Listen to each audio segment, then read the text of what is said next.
When you went for a trip with your boyfriend but he starts ignoring you after meeting his friends.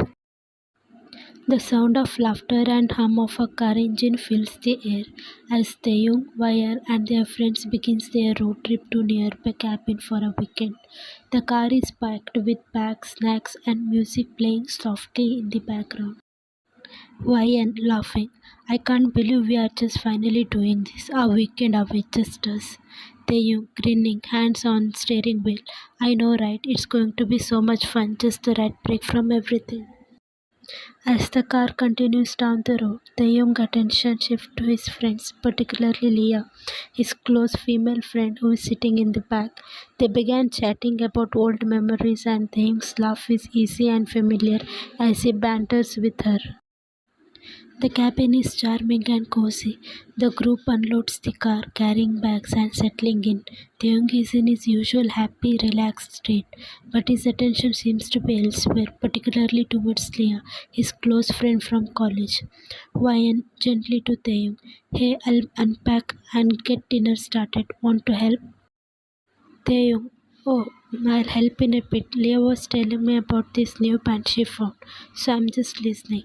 Ryan looks at him, a small smile fading into a look of confusion as Taeyong and Leah starts a conversation, laughing together, completely ignoring Ryan. Later, after dinner, the group gathers around the living room for a game. Taeyong, who has been glued to Leah's side, barely noticed Ryan's discomfort as she sits on the opposite couch, feeling left out.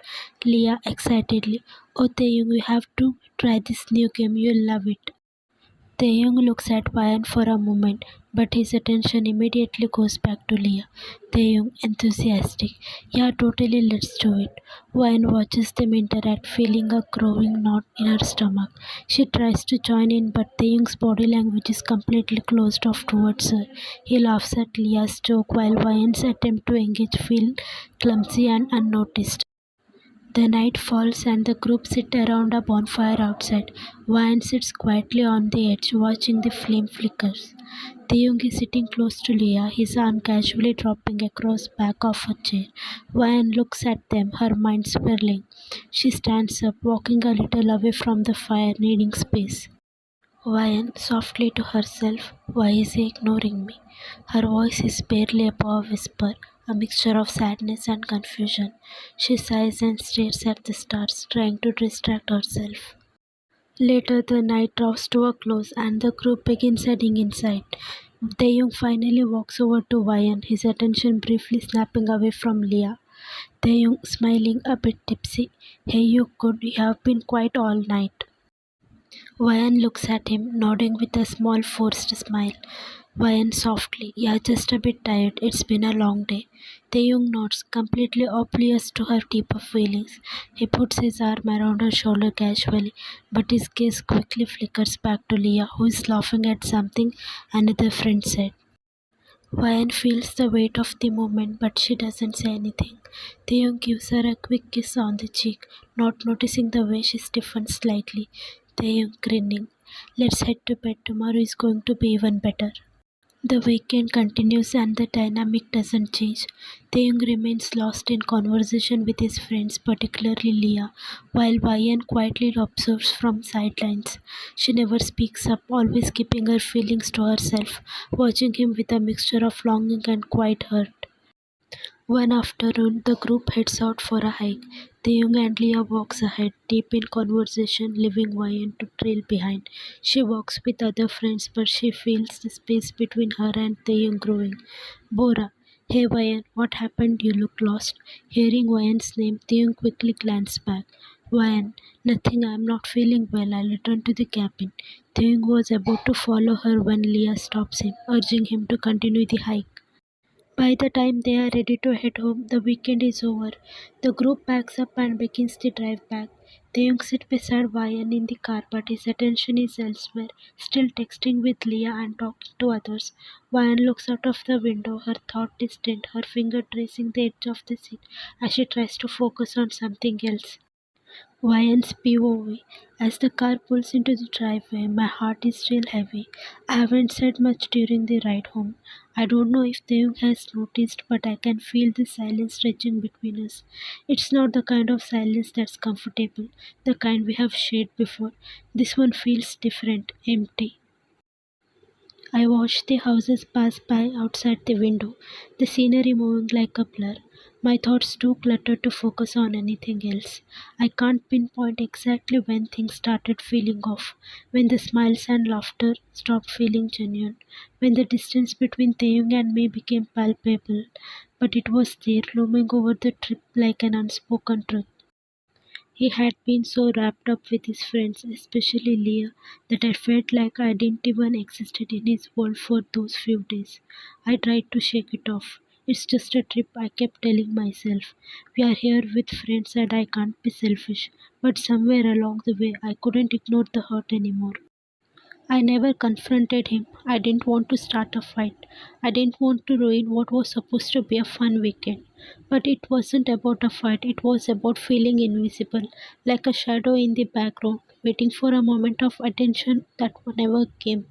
I wanted to feel like I mattered, like I was more than just a girl who tagged along, more than just someone who could be ignored in favor of jokes and stories from his past. As the car slows to stop in front of my apartment, I feel the heaviness of the trip come crashing down. I'm not angry. No, that's not it. I'm just tired. Tired of feeling like I'm trying to fit into a space where I don't belong. I'm tired of pretending like it doesn't hurt when he turns away without even realizing it.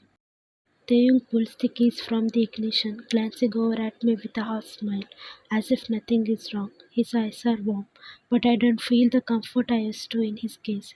It's like I'm looking at him through the window, distant, untouchable. Taeyong, smiling, trying to break the silence. So, you up for some food before we call it a night? Ryan softly with a hint of exhaustion. I think I'm just going to head in. I'm kind of tired. He nods, his smile fades slightly, but he doesn't push it. I walk away without looking back with a heavy heart and mind full of confusion. The days following the trip feels like they are dragging on, each one heavier than the last. I hadn't realized how much the weekend away had affected me until I got home, and now it feels like the weight of it's been sitting on my chest, making it hard to breathe. It's been a week since we got back. I see his name pop up on my phone every day. Calls that I let go to voicemail, messages that I ignore. He hasn't shown up at my door yet, but I can feel him waiting for me to give, to answer him, to return to the way things were before. But I'm not ready, not yet. Taeyong tries again the next day, another message, this time more desperate than the last. Taeyong texting. Ryan, please talk to me. I can't stand this silence between us. I miss you. I look at the message for a while, my thumb hovering over the screen. I want to respond, but every time I think about it, the feeling of being forgotten during the trip rushes back. It's not just the distance, it's the realization that I was never really a priority to him. I was just someone he could take for granted. That's what hurts the most. I lock my phone, turning away to avoid thinking about it. I can't respond, not like this. Taeyong POV. I don't know when exactly it hit me. Maybe it was the silence or the way Van's text became shorter, more distant. Maybe it was how she stopped laughing at my jokes, how her eyes weren't as bright when she looked at me, or maybe it was the way she stopped looking at me altogether. At first, I told myself it was nothing, that she was just tired or maybe stressed with work. But deep down, I know the truth. I had messed up, and now I was losing her. The trip should have been a happy memory, but instead, I spent too much time with my friends, too much caught up in my own world. I was so focused on the past, on the people I hadn't seen in a while, that I forgot the most important person in my present. I ignored her, I made her feel like she didn't belong, and now I'm paying the price. She's slipping away from me, and I can't let that happen. I show up at her apartment without warning, my heart pounding in my chest. I don't know if she even opened the door, but I have to try.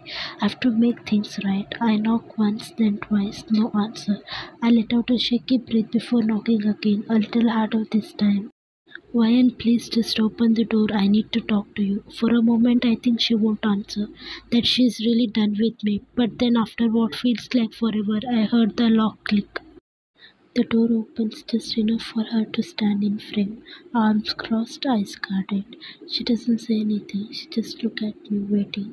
And it's in that moment that I truly see the pain I caused. She's hurt, she's tired, and worst of all, she's given up on me. Can we talk? My voice is quieter now, softer. I'm afraid if I speak too loudly, she'll close the door again. She sighs, glancing away. What's there to talk about, Theo? Everything. My throat tightens. I know I screwed up. I know I hurt you. And I know I don't deserve you for forgiving right away. But please just let me explain. She hesitates. Then, after a long pause, she steps back and opens the door wider. 5 minutes. I take a deep breath before stepping inside. The silence between us is thick, heavy. I run a hand through my head, trying to find the right words, but nothing feels like enough. When I was an idiot, I finally say, looking at her. I got so caught up in being around my friends again that I didn't realize what I was doing to you. I didn't see how I was pushing you away, and I hate myself for that. She doesn't respond, but her fingers tighten slightly against her sleeves. I take a small step forward. You were there right beside me, and I still made you feel alone. That's not okay. You are the most important person in my life, Ryan, and I made you feel like you weren't. Her lips press together, and I can see the way she's holding back. You didn't just ignore me, Taeyong. Her voice is quiet but firm. You made me feel like I didn't exist, like I was just there. And do you know how that feels? Do you know what it likes to love someone and still feel invisible to them? Her words hit me harder than I expected. My chest tightens, and for the first time in a long time, I feel like crying. I do now. My voice is hoarse, and I hate that I made you feel that way. She exhales shakily, looking away. You can't just say sorry and expect everything to be okay there. I know, I know. Another silence. Then I take a deep breath and say the words that have been burning in my chest for days. Taeyong, I don't want to lose you. Her eyes flicker like she wasn't expecting me to say it bluntly. I love you, Ryan, and I know I don't deserve your forgiveness right away. But please just give me a chance to prove that I can do better.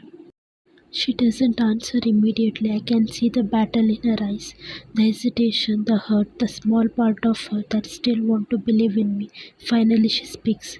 Ryan, I need time. It's not an I forgive. It's not everything's okay, but it's not goodbye either.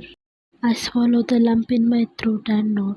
Tayo, take all the time you need. I'll wait. I'll prove it to you. For the first time in days, she looked at me, really looks at me.